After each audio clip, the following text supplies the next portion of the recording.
I was just curious, is there a particular ET civilization that's kind of identified themselves to your contact group? I was thinking in terms of like the Phoenix Lights. I know my understanding is that they've attributed that to the Yael civilization. So I was just curious if there was a particular civilization that's kind of communicated or identified themselves. She's asking if there's a particular ET civilization that's identified itself to our group. The answer is not one particular, but a number of different species. And our purpose of our group is interstellar diplomacy and bringing all of them together. See, so what we would want to avoid is a bilateral, a unilateral, but bilateral or bipolar cosmos. And you want it to be multilateral. And you want it to be all civilizations, if they're capable of reaching this planet and in fact are here or near it or in our solar system or have that capability, we would want to have humans who are on a team who are interested in dialogue, peace, and what I call universal peace. I mean, world peace is like the treaty of, the League of Nations is way too late for just world peace. We have to go, unfortunately, straight to universal peace. Because it doesn't do any good if you have world peace, but the world is united against fighting one or more ET civilizations. That's not going forward. That's going to oblivion. So Hollywood notwithstanding, and the latest Tom Cruise movie notwithstanding, you really cannot enter this subject if you're serious about having a future at all without having a multilateral approach. And so we have had very specific contact experience with different types of species and what have you. But my view is that over the years, it's many different ones. Different appearances, heights, shapes, the whole bit. Even in some of the photographs we have. But the point I make to people is that doesn't really matter. That's the external appearance. It's the fact that they're all conscious, sentient, and that what we want to move to is a time of universal peace that involves all these civilizations. Because, you cannot go into, if we're going to leave the sort of the last era behind, the era of division and fighting and warfare, which has been the primary organizing principle of this planet for the last few thousand years, both financially and institutionally, has been war. It still is. It's still the biggest industry. It's trillions. If you're going to move past that, and certainly if you're going to move into space, you have to move into it with a new consciousness. As Einstein said, no problem's ever been solved by the consciousness that created it. And so the consciousness of us versus them and picking and choosing and this and that. So from the very beginning, what I found is that we were having experiences with very different types of civilizations and species. All shapes, sizes, everything. And it's really beautiful. And I think that's by design. The philosophy or the ethical underpinning of what we're doing is based on doing exactly that. So, yes, sir. I'm curious, as I pay close attention to the website and pay attention to the money raised for the project related to energy development. Right. And I've noticed it's sort of remained at $241K for a while. That's right. It's pretty much after the release, it kind of just stayed there. So, you talk a lot about some very high-level connections, both in the military and wealth-wise as well. And I'm just curious as to what is the real obstacle from utilizing those to get to. We're talking about free energy. $6 million is really not that much money. I agree with you. Yeah, he's asking the question, with the numbers of people who have been interested and looked into these issues, why hasn't the amount been raised to create this sort of initial to your lab research project? And you have to ask those people. I know them. I can tell you what they've told me. The people who are associated with governments and contracting, they don't want to touch it because they're afraid. There are some high net worth people I've approached, and I'll just give you one example. I can give you this example. My wife knew the gory details of this, and so did my whole group. And this is somebody who lived in Virginia, not far from me, but whose family were industrialists, and they had about a $750 million a year income, and 5 private jets, and actually I'd used them some of these planes to go to some sensitive meetings. And so I approached the scion, the elder of this family, really controlled the operation, and I explained to him how we're running out of time to get this dealt with, and would he do this and help? Because basically the amount of money he blows out of the tail of his Gulfstream jet would do it. And he said, well, I'll tell you why. It's too dangerous, and I'm not going to risk my children and grandchildren who fly around on my planes to do this. I said, well, if I'm doing it, why are you at risk? And he told me a very interesting story that back in the late 1960s, he knew an executive with General Motors who was telling him about the zero-point type energy systems they had in some of the classified research at General Motors, and that he felt it was time for that to come out so that every car coming off the assembly line was basically an electric, free energy car. It didn't have to be plugged in. I mean, way past a Tesla. And this is, I think, in '68. And he said that 2 weeks later, after he was openly talking about this executive was found dead. And it looked like a suicide.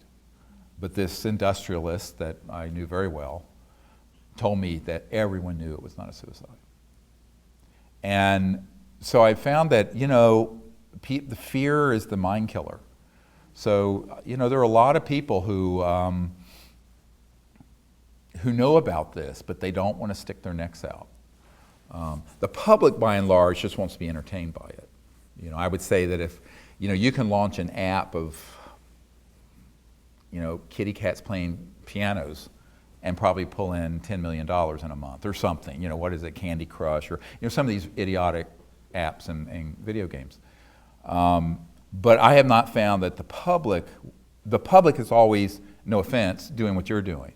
And that is, why doesn't someone else fund this? So it's a little like the little red hen phenomenon, where the little red hen everyone wants to eat the cake or bread, but no one wants to help cook it. And so everyone's looking for someone else to do it. It's like someone being stabbed on the street of New York and everyone watching, and no one wants to intervene. Because the people who are high enough in industry and finance know that you're stepping on some big toes if you move into this. And the masses, for the most part, mainly want to be entertained by this subject. It's just sort of a fascinating conspiracy theory sort of thing. And so, so that's been the problem. The masses haven't put in the funds as sort of the movie was crowdfunded, but moving that from a few $100,000 to a few million didn't happen. And then the very wealthy people, for the most part, are really afraid of touching this third rail. Boom, zap. But, if you know someone who's got the courage, it's all about courage.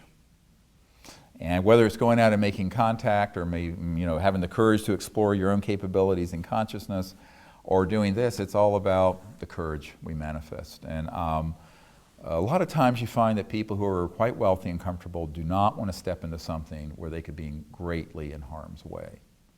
And so that fear creates its own containment.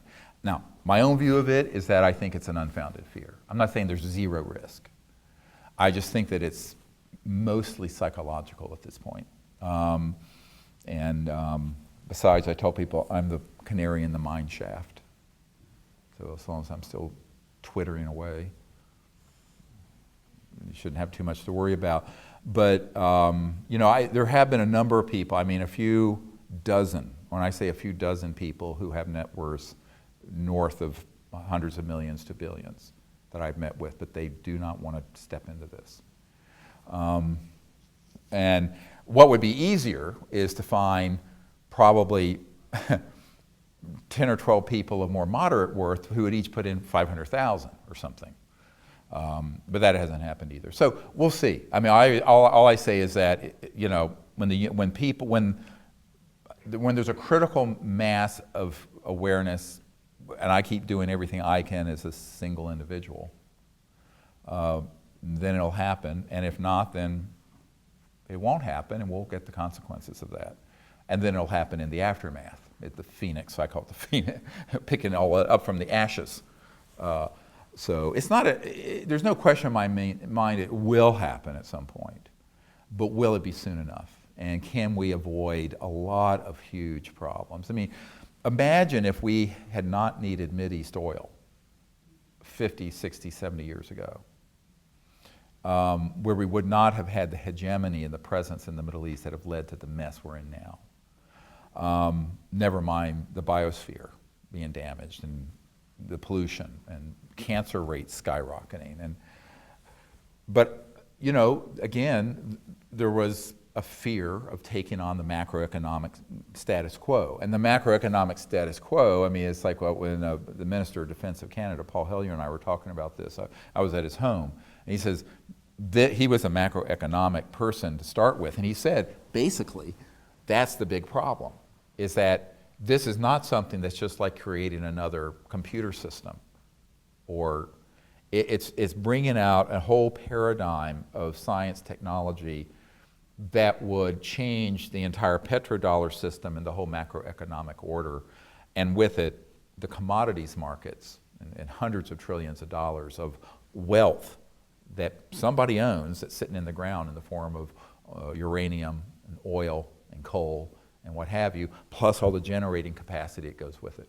So it's such a huge change that most people don't want to entertain doing it.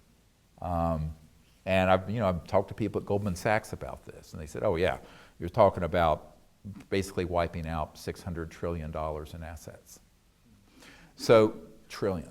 So, and the whole US federal government, including Social Security and all the entitlements, is $3.5 trillion. So this is,